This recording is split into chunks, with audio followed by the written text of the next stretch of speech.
భవిష్యత్తులో అద్భుతంగా మనం హ్యాపీగా ఉంటాం, భవిష్యత్తులో చాలా బాగా పీస్గా ఉంటాం అని చెప్పి ప్రజెంట్ పీస్ని హ్యాపీనెస్ని పోస్ట్పోన్ చేస్తుంటాం. ఇది కూడా తప్పే. Be here. నువ్వు అంటే లైఫ్ని ఇప్పుడు ఇక్కడ ఈ క్షణంలో ఇదే నీ లైఫ్, ఇదే రియాలిటీ.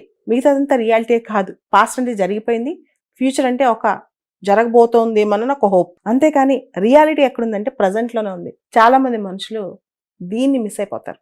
మిస్ అయిపోయి వాళ్ళంతా ఫ్యూచర్ గురించి పాస్ట్ గురించి ఆలోచిస్తుంటారనమాట. ఇదంతా కూడా నేను ఈ మధ్య ఒక పుస్తకం చదివాను, బీ హియర్ నౌ అని చెప్పి. ఆ పుస్తకంలో సమ్మరీ, ఎంబ్రేస్ ద ప్రజెంట్. ప్రజెంట్ని ఎంబ్రేస్ చేయండి. పాస్ట్ అండ్ ఫ్యూచర్ని అవన్నీ ఒక మిథ్య, కానీ రియాలిటీ ఈజ్ ద ప్రజెంట్ అనమాట. సో చాలా అద్భుతంగా ఉన్న దానిలో మనిషి ప్రజెంట్లో మైండ్ఫుల్నెస్గా ఉండాలి. మనిషి ప్రజెంట్లో తను లివ్ చేయగలగాలి. అంతేగాని మన బ్రెయిన్లో ఎప్పుడు ఏం తిరుగుతుంటాయి అనేది క్వశ్చన్. ఒకసారి మిమ్మల్ని మీరు కూడా ప్రశ్నించుకోండి, మన మైండ్లో ఏముంటుంది? పాస్ట్ ఉంటుందా, ఫ్యూచర్ ఉంటుందా, లేదా ప్రజెంట్ ఉంటుందా?